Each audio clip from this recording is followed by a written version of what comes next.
Imagine crying out to someone not knowing that they can't hear you.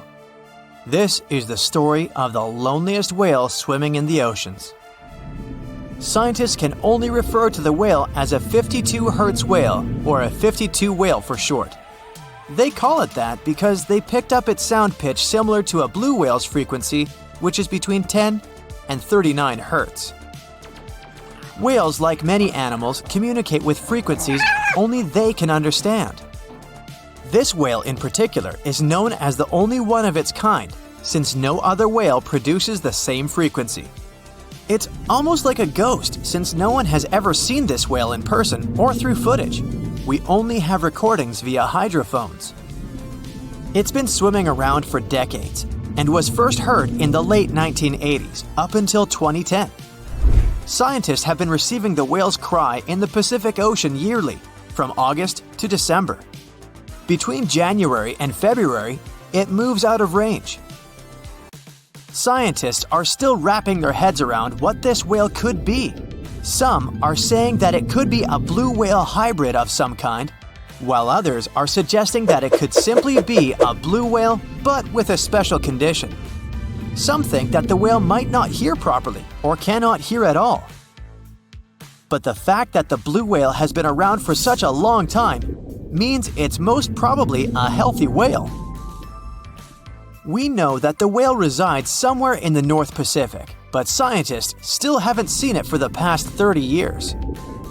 All we've been doing is collecting vocal recordings through its path, calling for another whale to answer. People discovered whale frequencies by accident. The US leadership deployed a bunch of hydrophones across the ocean floor to listen to other incoming submarines. While it may have proven successful for them, it also caught various frequencies from the depths of the oceans. Monstrous sounds. They described them as deep, rumbling calls. For centuries, legendary creatures were thought to have roamed the deep, dark waters. Krakens, leviathans, and other scary aquatic beasts. Maybe the submarines first thought they were listening to one of the creatures, but the frequencies were later identified as the sound of blue and fin whales. Towards the end of the 1980s, researchers and scientists were granted access to use the hydrophone network specifically for whales. Scientists realized that they could capture the frequencies of almost all whales, and just the 52 Hz stood out. There was so much buzz around this whale that some people decided to make a documentary about it. People have always wondered if this whale would ever find the special one it's always been calling for. An albatross is one of the fastest animals on the planet and can travel far and wide with ease. But this one named Albert couldn't find love fast enough. For the last 50 years, scientists believe that Albert has flown the coast of Scotland searching for a mate. Sadly enough, all his potential matches won't be around for another 8,000 miles on the other side of the world. Its natural home isn't the coast of Scotland. So how did it end up there? Some believe that Albert was caught in the middle of a storm and was blown away from the equator in the South Atlantic, somewhere in the 1960s. Since then, it's been stuck there with no place to go. Sure, these birds can travel, but not that far away. They'll need help from the right winds to go home. Albert has been looking for a mate for decades now. He has found shelter on a remote rocky outcrop between the Shetland Isles and the Outer Hebrides first, but now he lives in Bempton Cliffs. Scientists have noted that Albert has been wandering the skies of Scotland, knowing that this species of bird have a lifespan of about 70 years. Not all birds flock together. Albert has been trying desperately to make some friends with the other birds in the neighborhood, but with no luck. The albatross is native to the Falkland Islands, which is way off course of Scotland. It most likely won't go back home anytime soon. Lonesome George isn't a name anyone would like to have, but this Pinta Island tortoise from the Galapagos earned the title by literally being the last of its kind. The sad part of Lonesome George's tale is that his species were booming and thriving in the 19th century. Unfortunately, humans got in the way and their numbers dwindled. For a very long time, people thought that this animal was extinct until George was discovered in 1972. It drew a lot of attention from the media and press. They found out that Lonesome George was about 60 years old by then, so they decided to bring him to a zoo. So, for many years in captivity, Lonesome George would not have the freedom or the life he would always want. He was the very last of his species, so the scientists that held him captive only wanted him to mate with other species. But nothing happened. He sadly passed away after 2012, officially the last of its kind. Tuffy was the last of its kind, a Rab's fringe-limbed tree frog. This species used to live freely in the rainforests of Panama, gliding from tree to tree. Just like Lonesome George, they took Tuffy into captivity to protect it from predators and from an infection that wiped out the rest of its kind. He was placed in a botanical garden in Atlanta in a gray shipping container. He passed away in 2016. One of the saddest parts is that Tuffy stopped calling for a mate since it was placed in captivity. Either he knew he was the last of his kind somehow, or that he was in a container. He also never responded to recordings of female frogs of his kind. Maybe he also knew those were fake. He went out strong and became a legend among frog enthusiasts. At the beginning of 1987, only 3 Spix macaws were known to exist in the wild, and by the end of the same year, 2 of them were taken away. In Brazil, the Spix macaw flies freely in the thick Amazon forests. They live mainly in tropical dry forests and chill by the old hollow trees growing along the creek. Their main diet is seeds and nuts whenever they can find them. However, their numbers started to decline until they were no longer spotted.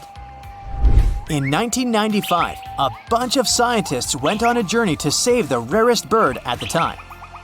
The job won't be so challenging since the bird's blue-gray color is so distinct that you'd spot it a mile away. During this time, only 1 parrot was alive in the world near a small town in northeastern Brazil. The parrot was first spotted by a German naturalist, Johann Baptist von Spix, in 1819, which is how the parrot got its name. During that time, there was no record of how many Spix parrots were soaring in the air. But back then, he noted that they were very rare. The parrot was all alone during its years in the wild.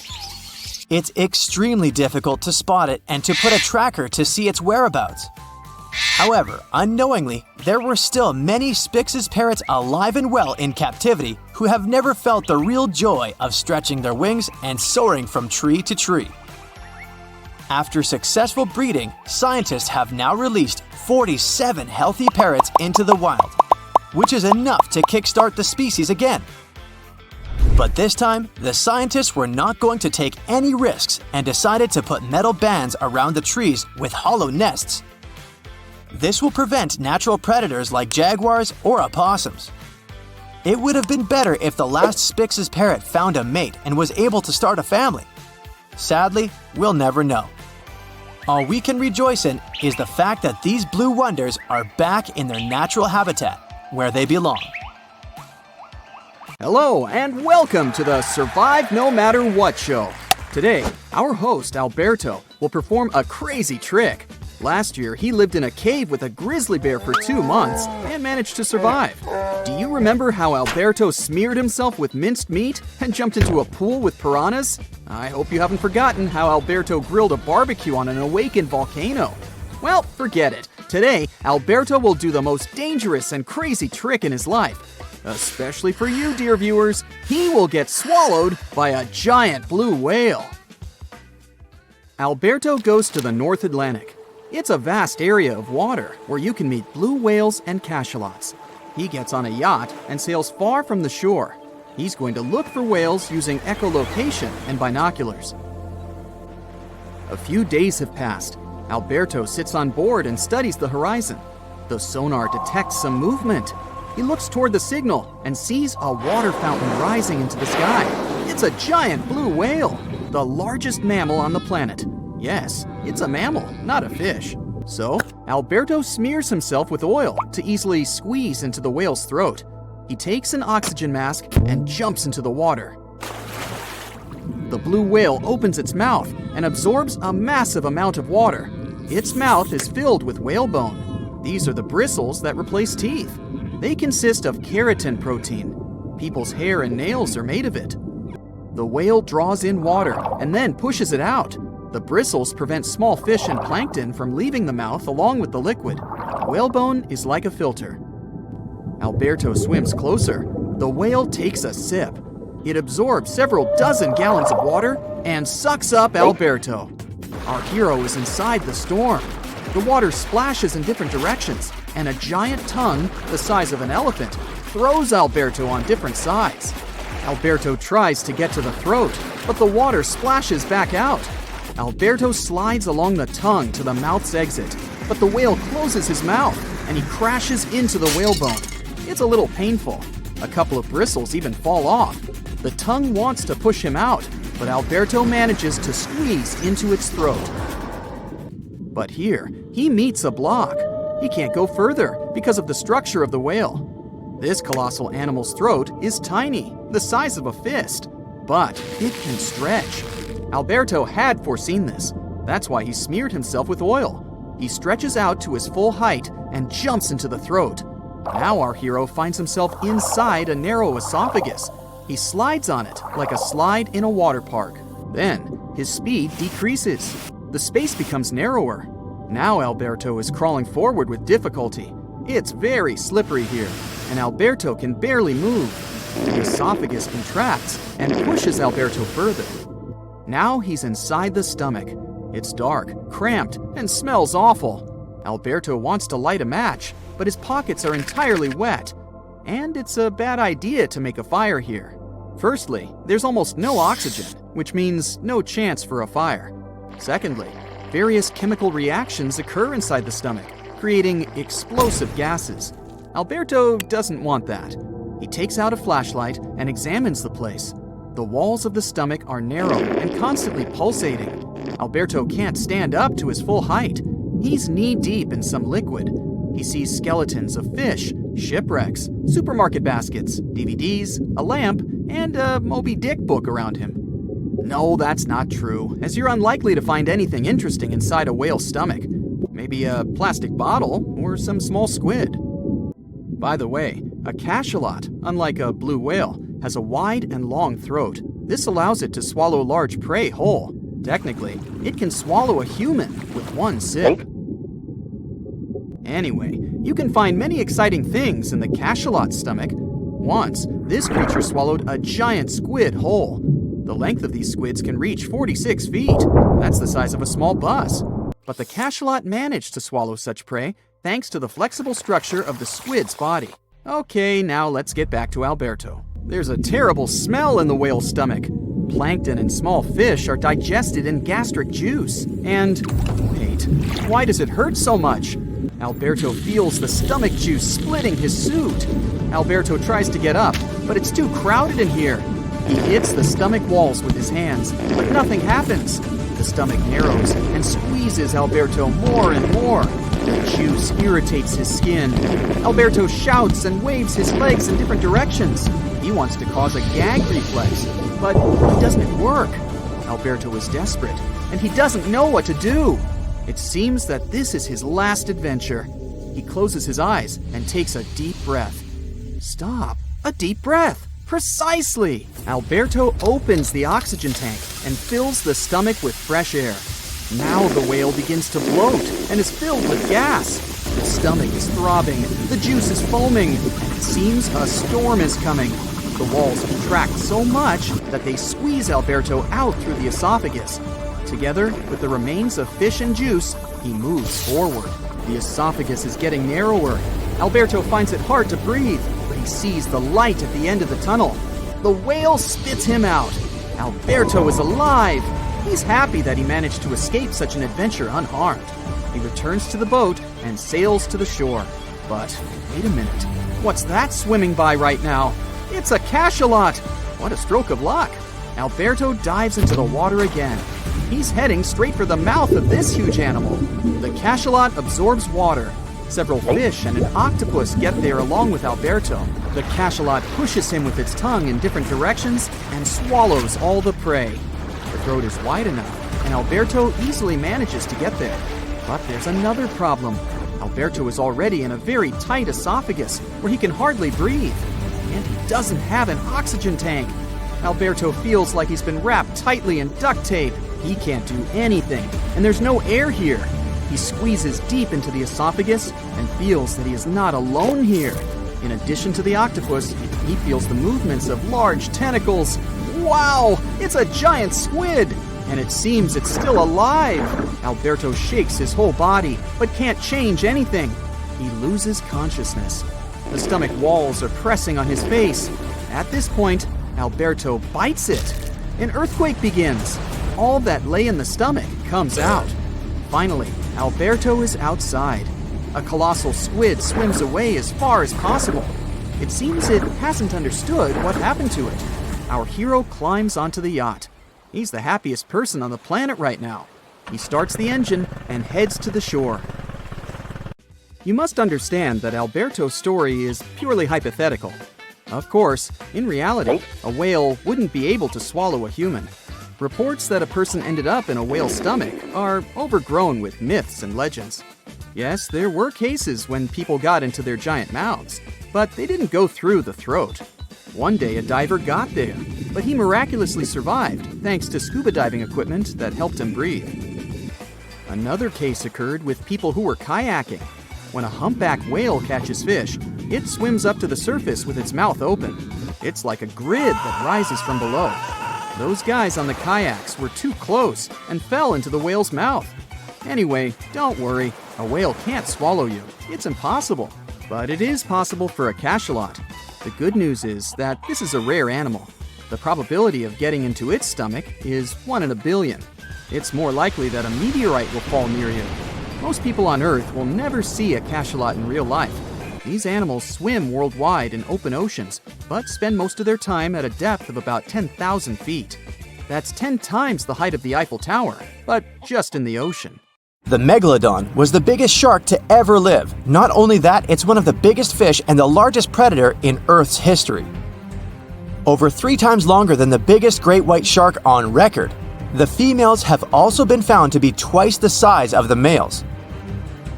The Megalodon could swallow a small car without even touching its teeth, if cars had been around then. In fact, the Meg was so big and powerful that it had no natural predators. It was the uncrowned king of the seas, swimming freely from ocean to ocean. This cosmopolitan creature was found all over the world, from America to Europe and Australia and Japan, assuming there were countries back then. Meg fossils have been found on every continent except Antarctica. Everybody skips Antarctica. Science tells us that the Megalodon went extinct over 3.6 million years ago. But could they still be alive at the deepest depths of the ocean? The fearsome name, Megalodon, comes from 2 Greek words, megas, meaning big, and odont, meaning tooth. Combined, they mean big tooth, and it certainly lived up to its name. Just one of its chompers is the same size as a human head.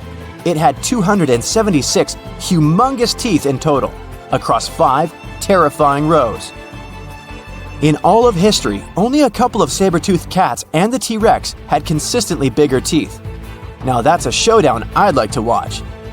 The Megalodon vanished millions of years ago, leaving only huge teeth to be found by modern archaeologists.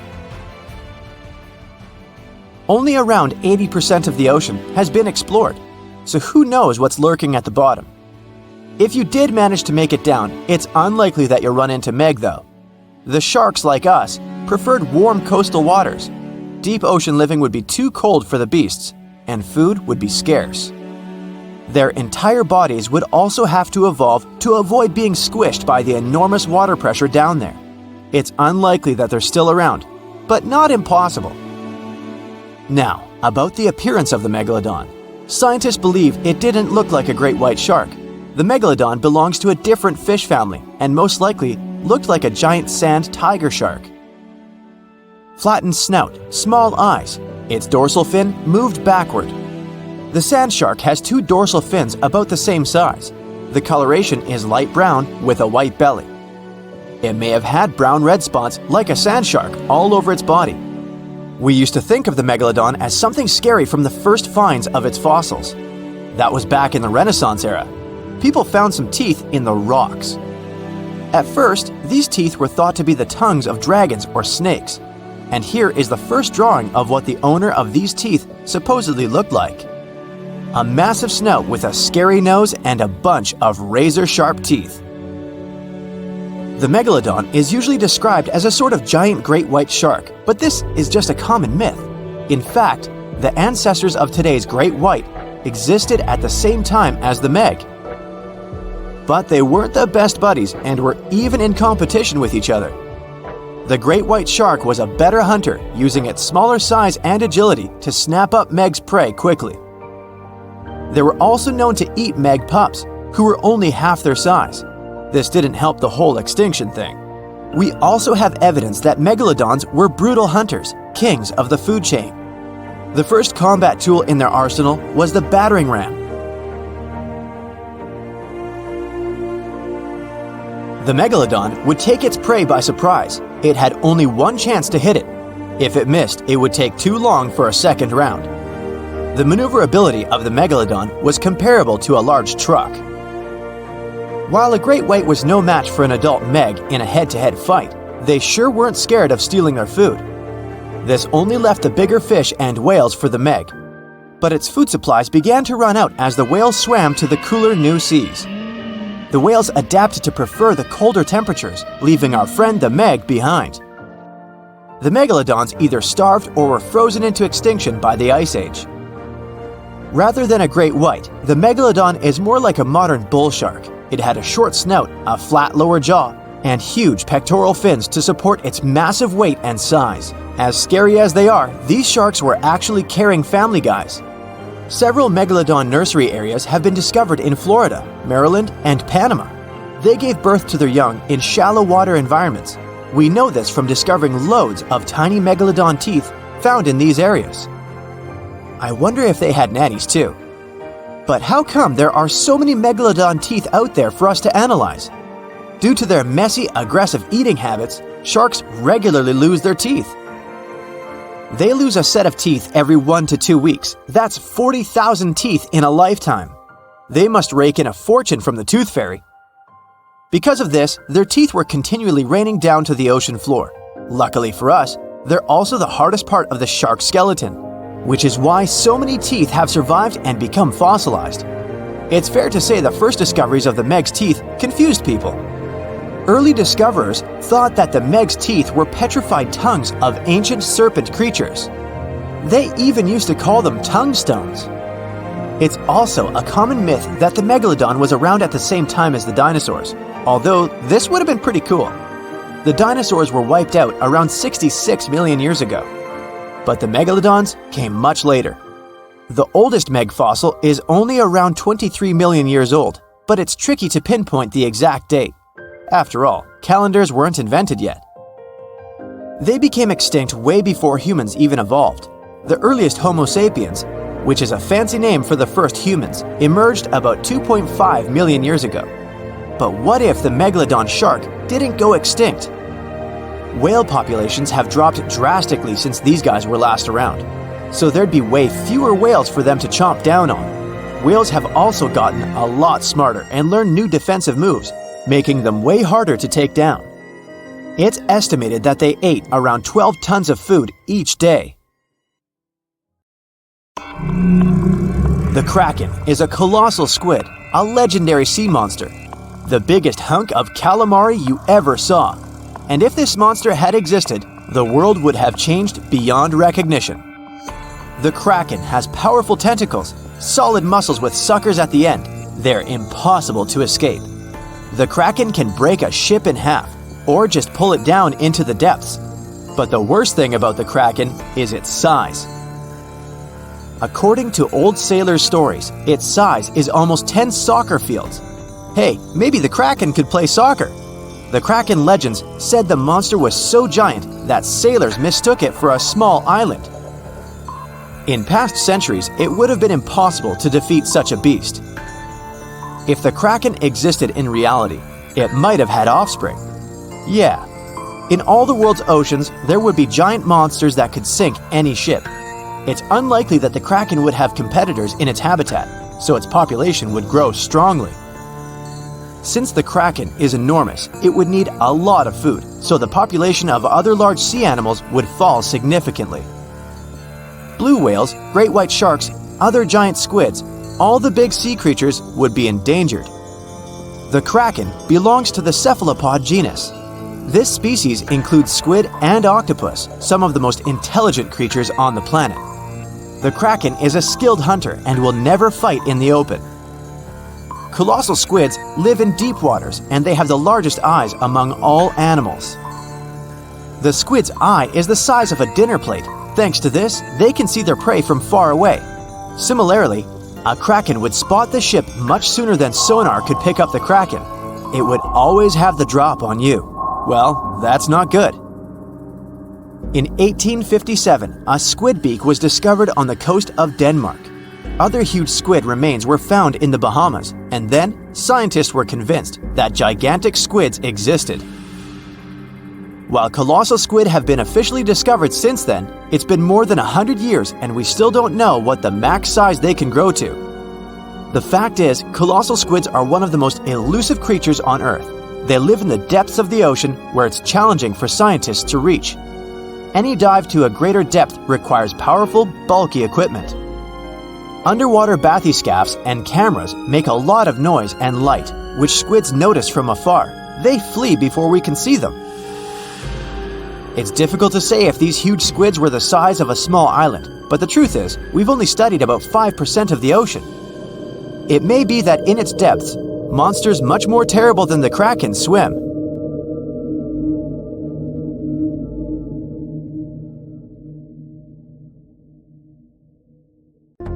Dwarf lantern shark. Sounds kind of like a superhero, huh? This is the smallest shark in the world. It's only the size of your palm, and it can glow in the dark. Well, that's a superpower. Blue-ringed octopus. The most beautiful octopus in the world.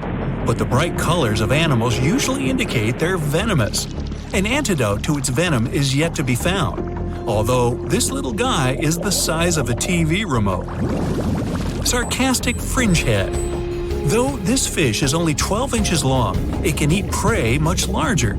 Its jaw can open just like a dinosaur's. The sarcastic fringehead has been known to attempt to swallow a whole octopus. Hey, can't we all just get along? Red lionfish.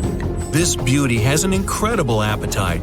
It can eat fish 2/3 the size of its body, and it hides the needles on its fins, which contain a potent venom. Striped surgeonfish. It has scalpel-sharp spikes on its fins, not to perform surgery, but to hunt. And unlike a doctor, it has venom on them. Black dragonfish. This is the only fish that can produce infrared light thanks to the chlorophyll in its eyes. It lives only at a depth of 6,600 feet, and you can only reach that depth in a special submarine. Reef stonefish. This genius of camouflage usually lies on the bottom and pretends to be a rock. Tourists can often step on it, and sharp needles on its back can easily cut even through the hard sole of a boot. Viperfish. This fish, the size of your forearm, has the largest teeth in relation to its head in the world. But you're unlikely to encounter it because it lives at a depth of 13,000 feet. Lamprey. These are parasites that stick up to other creatures and live off of them. Only these guys are 10 times bigger than the average river leech. Mega piranha. The most aggressive fish in the world, the size of a Doberman dog. A pack of these guys could leave nothing of an entire cow in just a couple of minutes. Fortunately for all of us, they ceased to exist 8 million years ago. Whew! Black pacu. Pretty ordinary big fish until it opens its mouth. It has human-like teeth, and the richest black pacu even had golden dental crowns. Just kidding.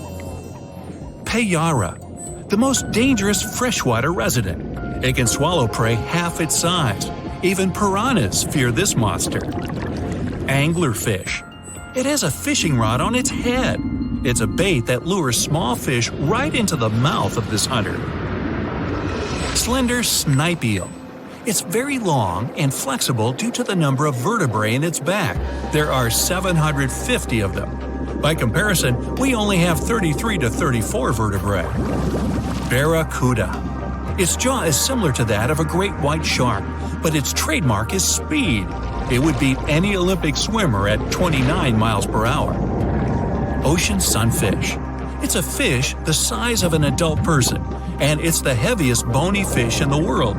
Although peaceful, thank goodness, they sometimes damage the bottoms of small fishing boats. Frilled shark. Its length would allow it to successfully play basketball. It hunts with the strategy of a snake. The shark bends its body and then makes a sharp dash forward, and it has 300 teeth. Plenty of frills there.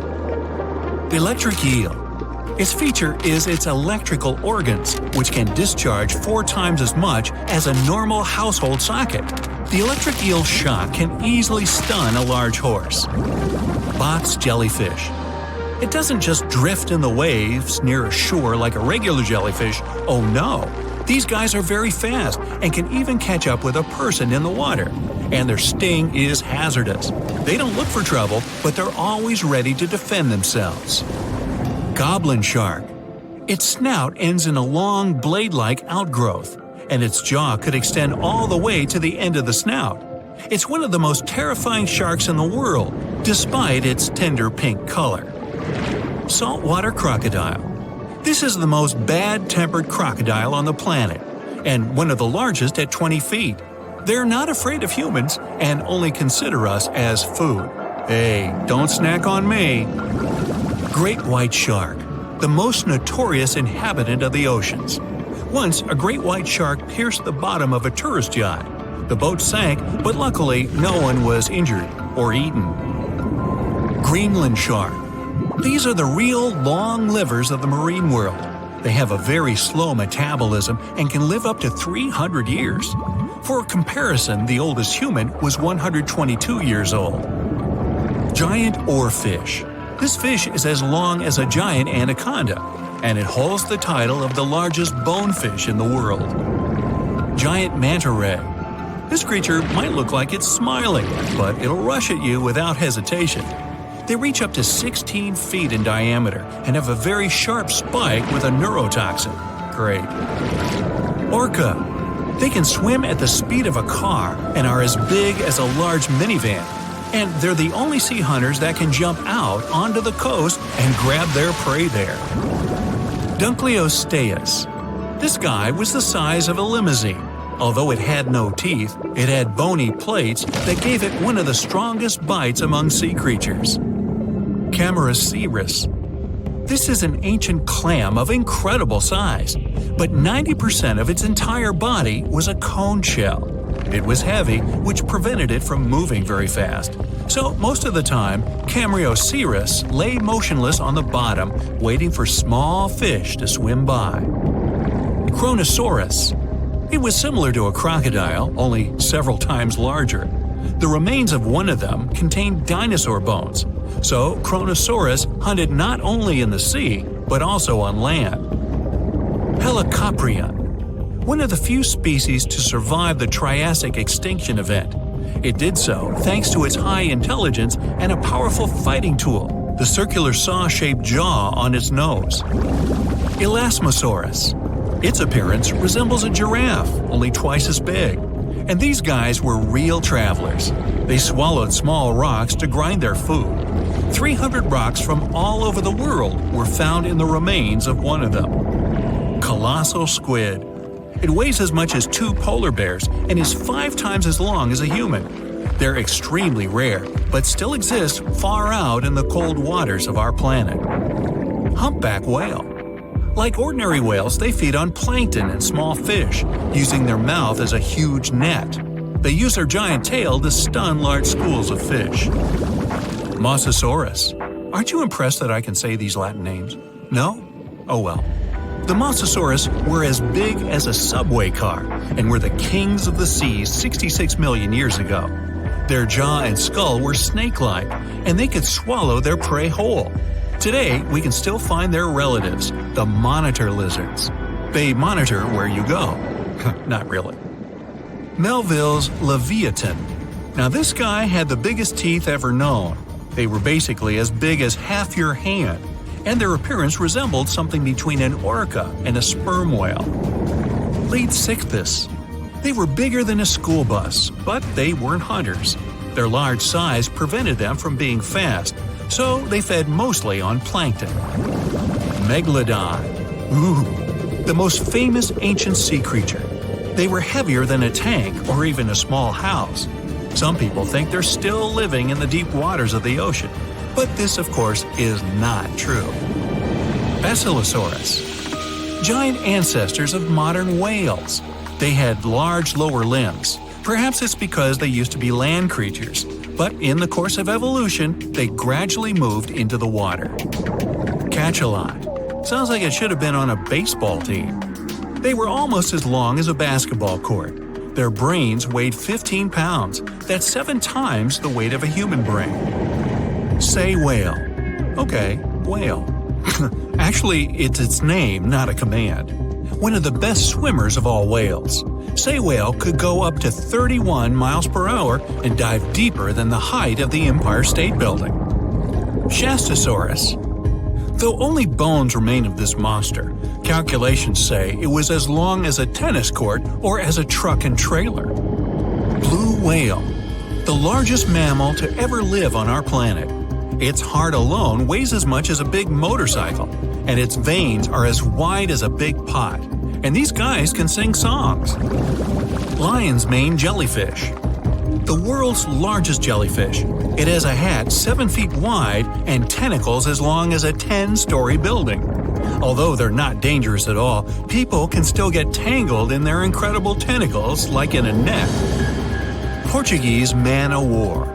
Although its head is very small, just like an ordinary jellyfish, its tentacles are as long as half a soccer field. And these things are venomous. They paralyze fish and anything caught in them, even people. So, stay away, huh? So, a mysterious discovery was made deep in the Red Sea, the so-called death pools. Woo, that's scary. In 2020, researchers embarked on a dive into the Red Sea. The mission spot was in the Gulf of Aqaba, between Saudi Arabia and Egypt. Near the end of their expedition, as they ventured deeper into the darkening waters, they noticed some strange seaweed floating above the seafloor. They decided to use a remotely operated vehicle and investigate it. Suddenly, they discovered these strange, motionless lakes of water within the sea. These are called brine pools. They're basically pockets of salty water deep on the ocean floor. And when I say salty, I mean it. Sometimes they're up to 8 times saltier than the ocean water itself. Mysteriously, they don't mix well with the surroundings. They formed millions of years ago, sometime during the Miocene epoch, back when weird creatures roamed the earth, like me, and deeply buried mineral deposits dissolved into the water. The largest pool spans about 170,000 square feet. Meanwhile, 3 smaller ones are under 107 square feet each. At first, this discovery didn't seem that scary. But here's why they're so horrifying. Not only are they disgustingly salty, they also lack oxygen. Now hold on a sec, isn't that normal for something that's underwater? Well, it turns out the Earth's waters are full of oxygen, and at least half of this element on our planet comes from the oceans. Just like plants on land, marine plants such as phytoplankton, seaweed, and algae munch on sunlight and produce oxygen through photosynthesis. They release lots of it into the surroundings. Marine life then eats half of it, so only about a quarter of the oxygen that we breathe actually comes from the oceans. Just like us, sea creatures need this element to survive.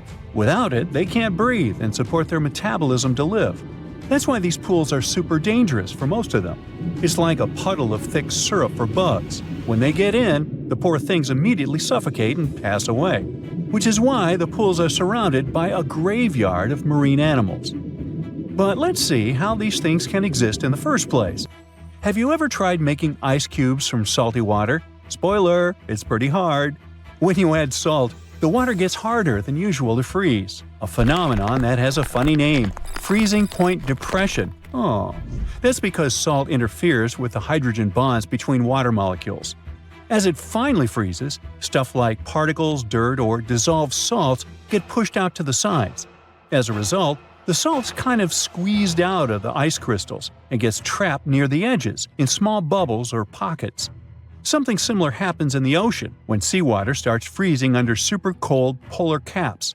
The salt doesn't freeze with the water. Instead, it gets pushed out, forming a super salty cold liquid, the brine. And then it sinks down to the ocean floor. On a large scale, all this process also helps currents to form. Despite being so dangerous, the pools are still full of microbial life because microbes couldn't care less, they'll survive anywhere. There are literally thick mats of them in the brines. There are also some salt-loving creatures, like shrimps and eels, hovering around the pool's edges. They're being super creepy, waiting to catch unsuspecting prey that ventures too close to the toxic death pool. Ew. Well, it sounds icky, I know. But this discovery gives us some fascinating insights into how life might have originated on Earth. We already know from the evolution theory that we came from the ocean, but now scientists think that life might have begun in the deep sea in some super dark, oxygen-free places. These brine pools are like time capsules. They're one of the closest things we found to the early Earth. They can tell us the planet's history of earthquakes, floods, tsunamis, and more. For example, they have some traces of rainfall that happened over 1,000 years ago. And they can also help us search for life on other water-rich planets. For example, Mars most likely used to have huge oceans on it. Now, NASA scientists want to send a special instrument called HABIT for a special red planet mission to study things similar to our brine pools. This will tell us more about how life appears and survives in the universe. There is lots of unexplored fascinating stuff like this in the Red Sea. That's why scientists conducted the so-called Decade Expedition and spent around 5 months exploring the place. This expedition was launched by the National Center for Wildlife. They made so many remarkable discoveries that now we've got 77 new research papers. For example, they found over 10 blue holes, incredible underwater sinkholes that host unique ecosystems. They also learned that dolphins can use those blue holes to protect their young from predators. Scientists also found traces of great white sharks, a creepy community of deep-sea lanternfish living in low oxygen conditions, and even a new coral species. It's the most resilient deep-sea corals that also vibe just fine without oxygen, like microbes we mentioned.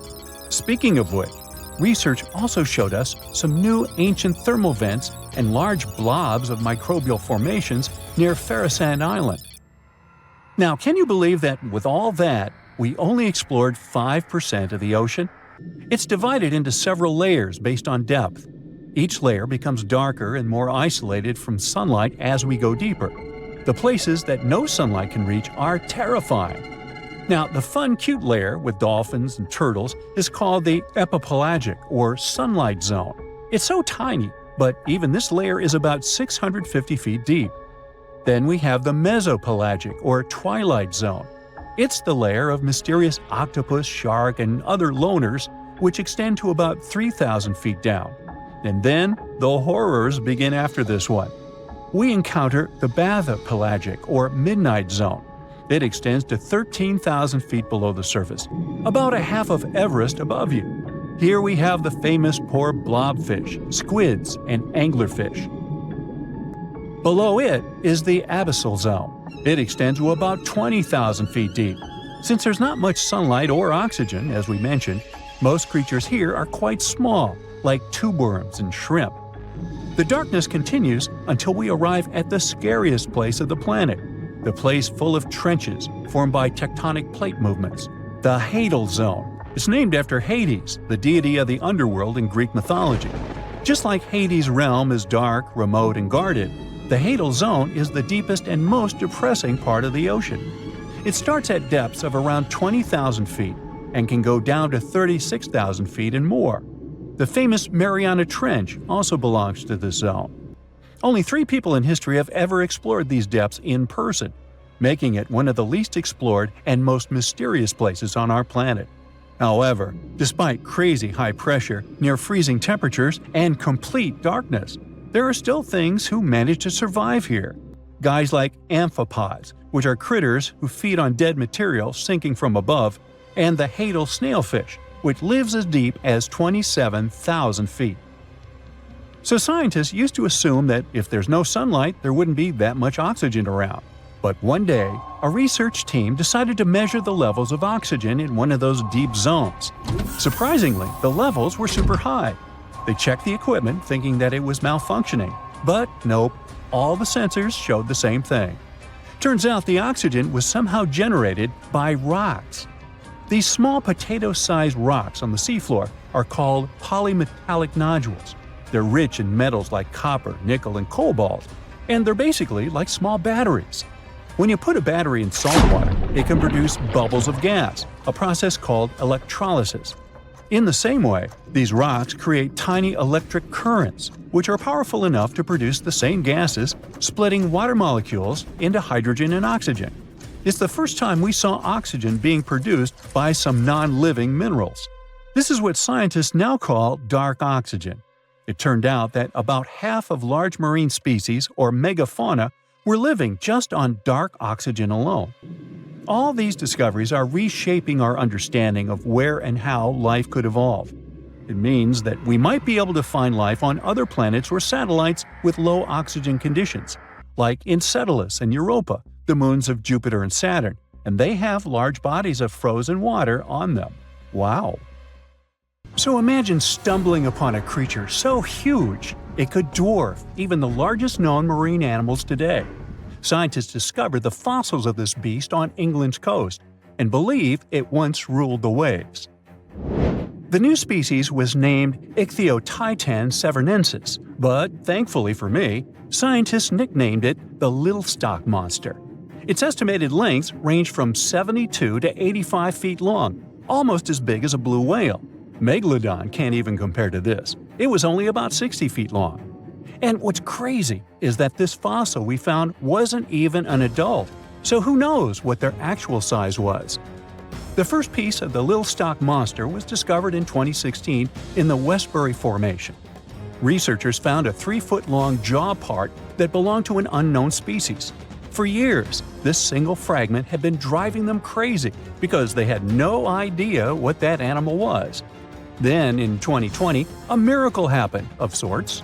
A father with his 11-year-old daughter found the second piece of fossil on a beach. This discovery led to more findings. Finally, in 2022, the last piece of the literal jaw puzzle was found, buried along the Somerset coast. This leviathan belonged to the Shastasaurid family. Both the Little Stock Monster and other Shastasaurids had one ancestor, so all the species in this family are super similar to each other. For example, all of them were the largest marine reptiles ever to exist. Although our Little Stock Monster is much larger, most Shastasaurids could grow up to only 69 feet long, and it's possible that the Little Stock Monster, when fully grown, would reach up to 100 feet or even more. Both of their bodies were just perfect for cruising the ancient seas. These marine titans were elegant and slender, with an elongated snout. Other marine animals at the time were smaller and looked more like dolphins. Shastasaurids had long paddle-like limbs adapted for efficient swimming. Their skulls show large eye sockets, which means they had excellent vision.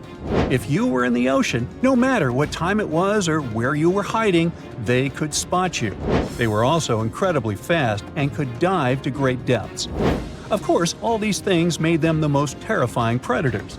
They ate pretty much everything, including fish and squid, and you if you were there. They probably captured their prey like whales, opened their huge mouths, and literally sucked the fish in. What made the Little Stock Monster especially scary is that it wins in the jaw competition. For other Shastasaurids, their jaws were a bit weaker, so they hunted smaller fish, kind of like today's orcas. They required vast amounts of food. This shows us that the Earth's Triassic oceans had rich, productive food webs.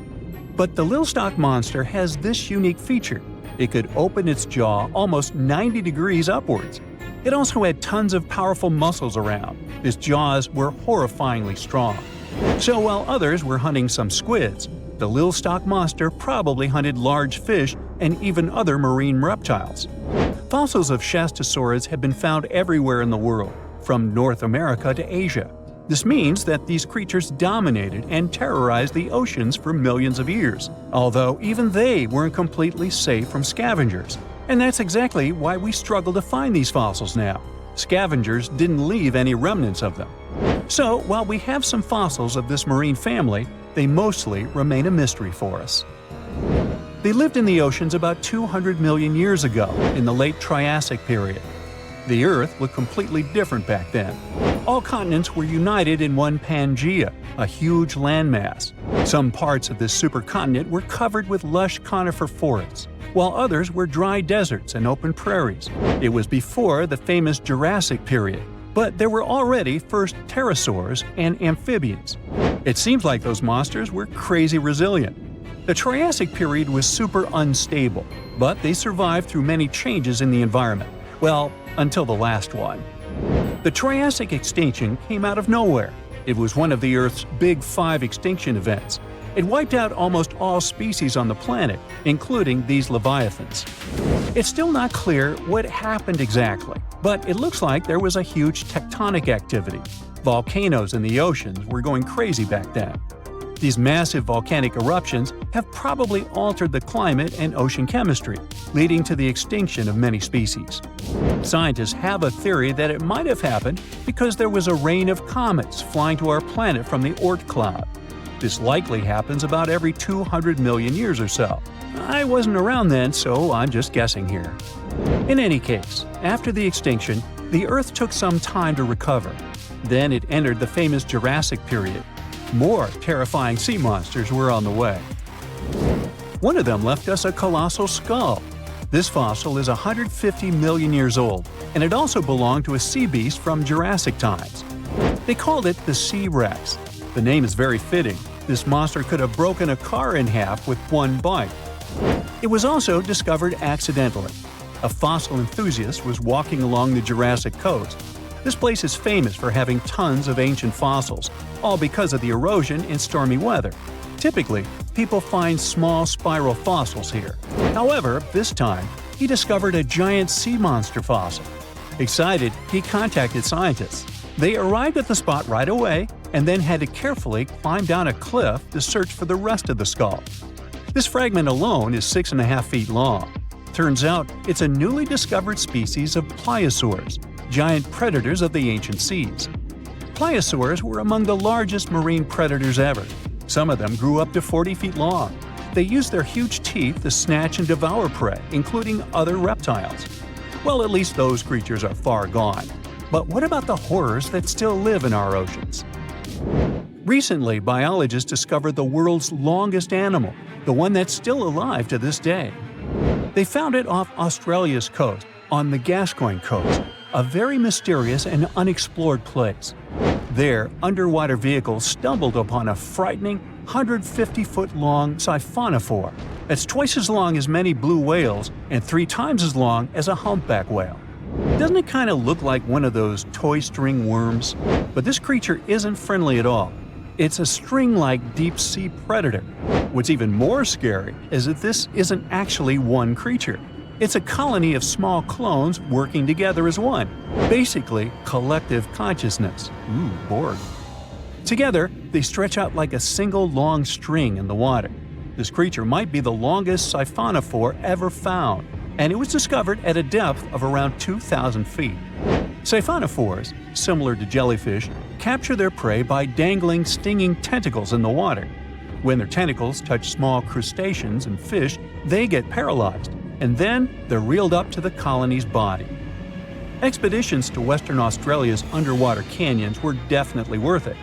Together with that siphonophore, scientists have discovered up to 30 potential new marine species. Among them were a new octopus or squid, a long-tailed sea cucumber, glass sponges, and giant hyroids, colonies of animals resembling upside-down jellyfish.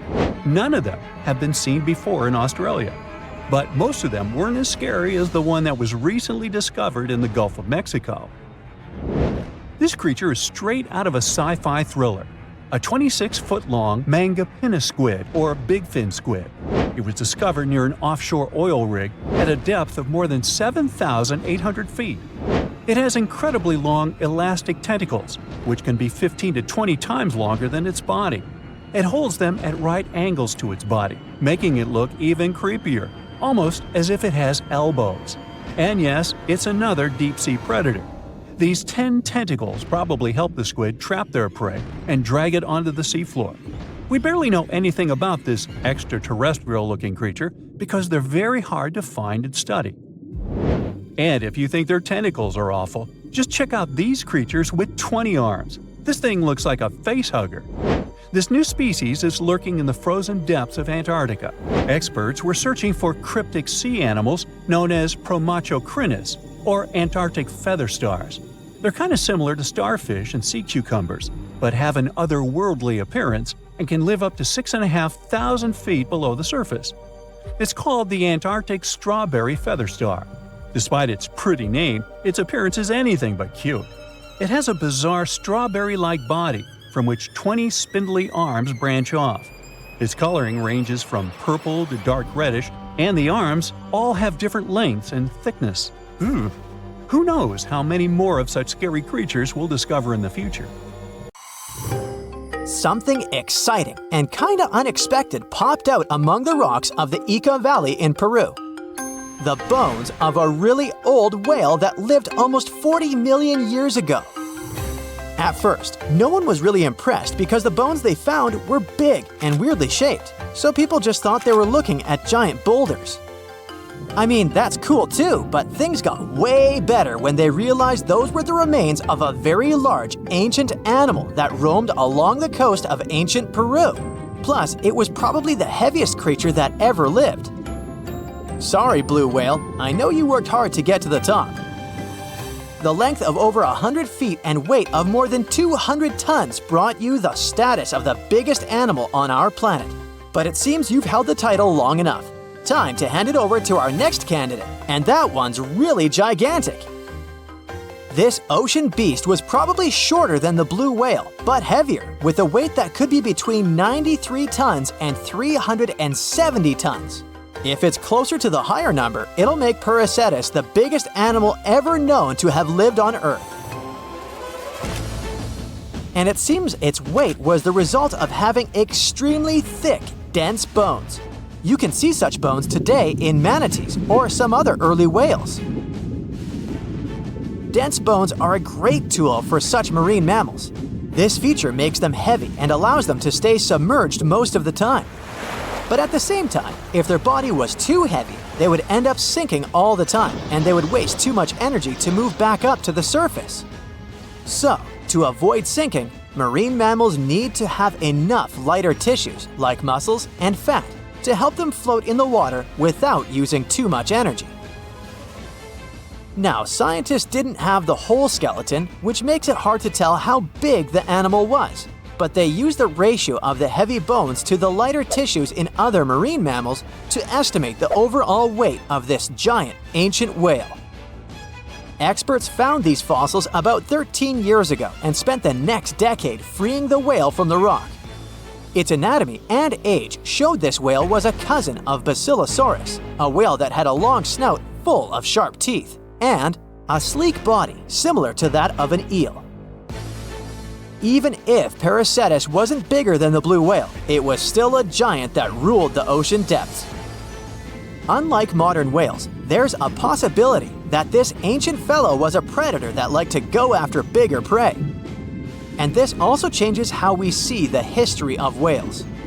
Scientists used to think these magnificent creatures became really big about 5 million years ago when they started eating lots of small creatures. But here's the proof that giant whales existed even before that. But it's still unclear how this whale managed to find enough food to sustain its enormous body. Plus, it's still hard to tell what exactly this ancient creature had on its menu. It was pretty large and not such a fast swimmer, so it's possible it searched for food in shallow waters. Then it probably ate crustaceans, clams, or some other small animals hiding in the sand. One theory says it was a scavenger, which basically means it munched on remains of everything that would come its way. It's not so unusual to find marine animals in deserts. Many of these regions used to be covered with water anyway. The Sahara in Africa is a perfect example. About 50 to 100 million years ago, this was not a dry desert, but a shallow saltwater body called the Trans-Saharan Seaway. The land is not wet there anymore, of course, but people who lived in that area knew about it because they used to find old shells across the desert. The sea was about 164 feet deep. That sounds enough for a nice swim. Some would say this area looked like modern Puerto Rico, with lots of sun and shallow water. Mangrove forests were a common thing as well as seafloors covered with mollusks, like snails and clams. The marine sediment that was left behind after the sea had dried up is full of different fossils. And the animal that lived in that ancient underwater world didn't look friendly. Plus, they were much bigger than their relatives from modern times, so a regular-sized human would end up as a snack, not even a whole meal. Normally, when animals live on small islands, they can become much bigger than their relatives from the mainland. This is something we call island gigantism, and it happens because there are more resources or fewer predators on islands. Maybe the same thing happened in the Trans-Saharan Seaway. Even though it wasn't an actual island, the water moved in and out, which created little pockets of water. And specific conditions in these pockets might have helped animals grow bigger. So we're talking about giant sea snakes, catfish, and fish that no longer exist today. One had incredibly strong jaws, and the animal used them to eat hard things and even crush shells. Their teeth showed they were fierce predators other animals had every reason to be afraid of. They went through some changes when it came to diet, similar to some types of piranhas. And the competition to get to the top of the food chain wasn't a joke. Not when there were also such large predators as sharks, crocodiles, and ancient relatives of elephants. Sahara went through different phases. If you could use a time machine and take a peek at Earth's largest hot desert as it was about 6,000 years ago, you wouldn't have to struggle with sand and heat. You'd have a nice walk through a green and pretty lush place. In the past, people who lived in that area didn't leave drawings on cave walls that showed camels, sand dunes, and scorpions. All those things you'd see in today's Sahara. Instead, they drew crocodiles. That's additional evidence that the Sahara used to have a lot of water and plants enough to support these big yet scary animals. Around 3 billion years ago, Earth might have been mostly covered with water. Today, it's about 71% of its surface, but it seems that our planet used to be a giant ocean world with no continents at all, just some scattered islands. Scientists studied special rocks in Western Australia that formed in a place deep under the ocean called a hydrothermal vent system. To explain this better, it's important to mention two common oxygen types, O16 and O18. O18 is heavier because it has extra neutrons. O16 evaporates from water more easily, and as researchers studied an old ocean floor, they found a lot of O18, more than in today's oceans. This way, they realized ancient Earth had less dry land than Earth today. Australia is a good spot to conduct these studies because a long time ago, it also used to be a beautiful place with large animals and lush rainforests. But as time went by, the land became drier and Australia had more deserts formed, such as the Great Victoria Desert. Rainforest remained only on the edges of the continent. What happens with deserts across the globe is called desertification. That's when land that used to be good for growing things turns into a desert or something similar. Our planet changes over time, together with its climate. But desertification also happens because of human activities, like mining, farming, and building cities. And when land turns into a desert, it's a problem because it can't support people and animals anymore. Food doesn't grow there. There's not enough clean water, and animals lose their homes. To help with this problem, there's a plan many countries agreed to. They decided to work with farmers to take care of the land, fix damaged areas, and manage water better. All in all, to make our planet a better place for life.